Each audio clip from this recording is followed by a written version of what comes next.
All right, so rectilinear motion from the very beginning. Typically, we're going to be talking, ladies, about a particle or a bug or a person or a car. I mean, it could be anything. Typically, in definitions, we talk about a particle because that's the easiest thing to talk about, especially with respect to physics. So here we have a particle that can move in either direction along a coordinate line. And the line can be either the x or the y-axis. So if we're talking about the x-axis, that means the particle is going to move left or right. And if we're talking about the y-axis, you're going to move either up or down.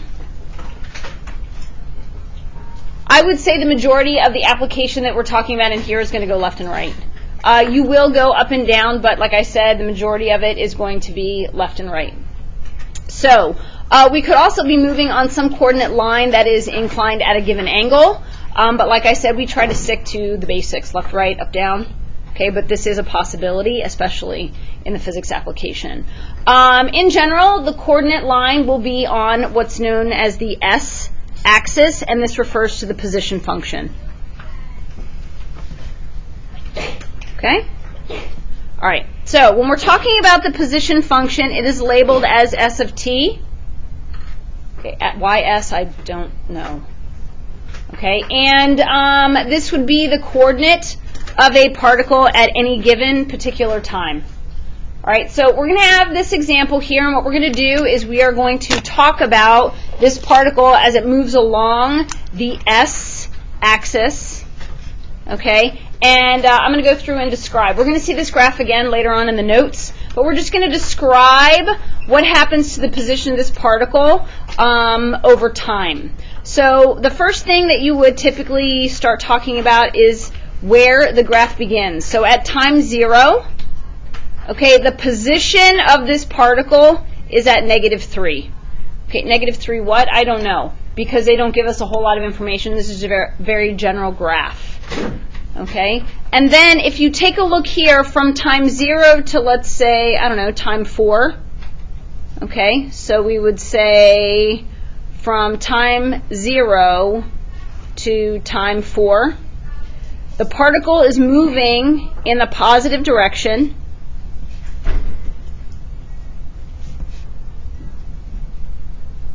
Okay, the particle is moving in the positive direction, which means if you take a look here, this slope is increasing. That's right.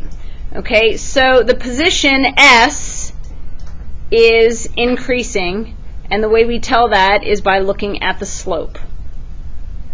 Okay? So this is one piece. All right.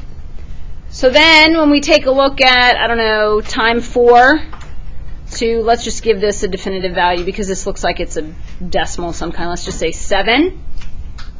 So we would say from time 4 to time, we're approximating 7. What would you say about the particle? It's moving in what kind of direction? Yeah, moving in a negative direction.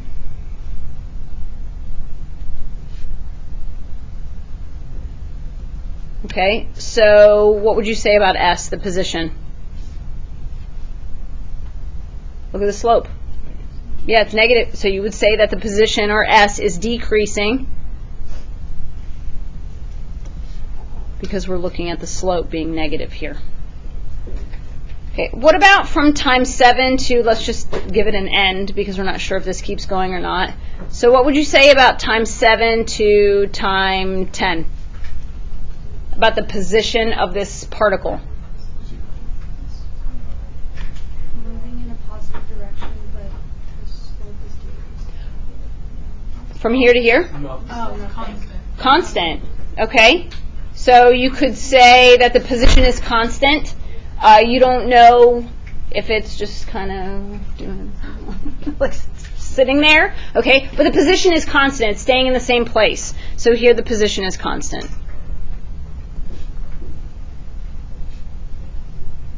Okay, because this is the position graph. All right, so there's a lot of things that we just sort of need to take a look at here and learn to decipher with respect to this graph, which is why we're going to be looking at this again. All right, so what we have also in relation to the position is our velocity. And basically what this does is describes how fast and in what direction the particle is moving. How would you describe that, physics people? Vector. Yes. So velocity is a vector, which means the particle or whatever we're talking about has what? Direction and magnitude. That is correct. Magnitude and direction, which means velocity can be positive, negative, or zero. Okay, so the relationship of the position to velocity is that velocity is the derivative of the position function, okay, or it can be written as ds dt. Okay, now, this is really important because when you are getting questions about a particle, you need to know how and what you are using to determine the answers to those questions. So the sign of velocity will tell us which way the particle is moving. And there are three possibilities. Okay? So if the velocity is positive, meaning velocity is greater than 0, that means the position is increasing with time. So the particle is moving in the positive direction. And because we're typically sticking with left and right, we would say that the particle is moving to the right. Okay, because when you think about a number line and you have 0 where the position is constant or whatever, not moving yet, if your velocity is 0, that means your particle, or excuse me, is greater than 0, then your particle is going to be moving to the right. Everybody good so far? All right, so then if we take a look at our velocity and it is negative, what this means is that your position is decreasing with time, so the particle is moving in the negative direction. And I'm going to show you how to determine all of these things and where you plug them in. If the velocity is equal to 0, what this means is that the position has momentarily stopped. Okay?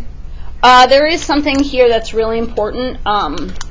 So because we talked about, back when we were dealing with the derivative, two types of velocity. We talked about average and we talked about instantaneous. Average velocity, remember, was what? How would we find average velocity?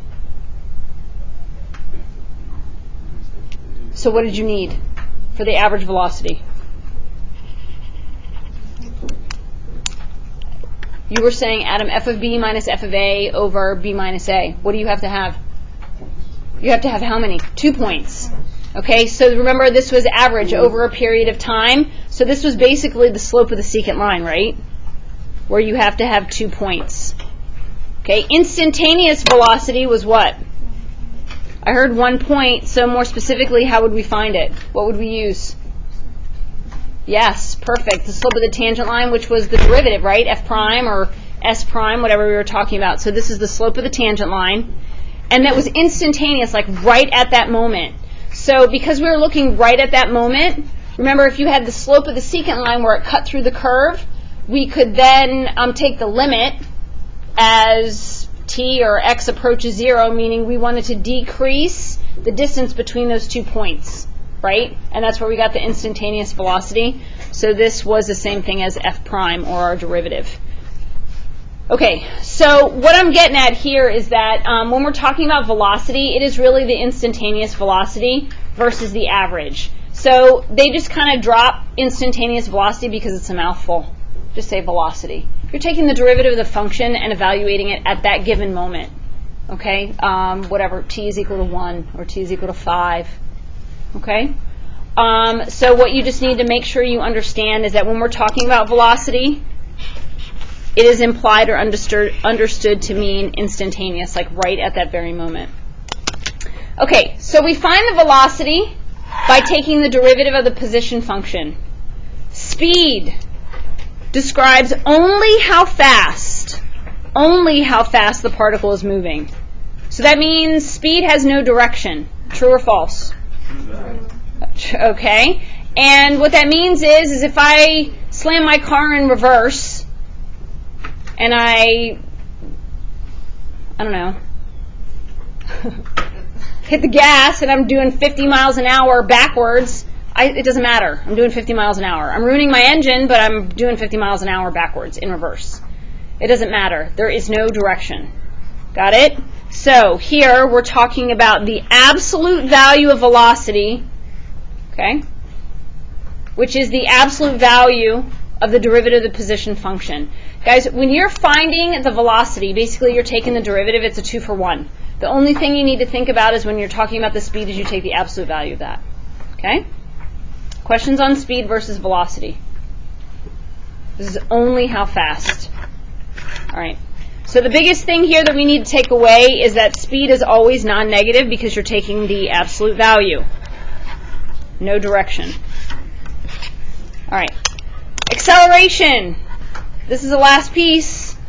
Okay? Acceleration. When we're talking about the word a rate, like rate of change, what is that? Derivative. It's a slope, right? So if we want the rate at which the velocity changes, that means it's the derivative of the velocity. Agree? So what if I said to you the rate of the acceleration? What are you doing? Not the second, because the second is acceleration. If I want the rate of the acceleration, what do you have to do? Yeah, you take the derivative of acceleration. So whenever you see the word rate, you are taking the derivative of whatever you're talking about. Does that make sense? Okay, so in this case, acceleration is the rate at which the velocity changes with time. So acceleration is the derivative of the velocity, or basically it's a second derivative of the position. Okay, so this is just a lot of information here, but it's really important because this is the basis for what we're talking about. Okay, before I continue, does anyone have any questions?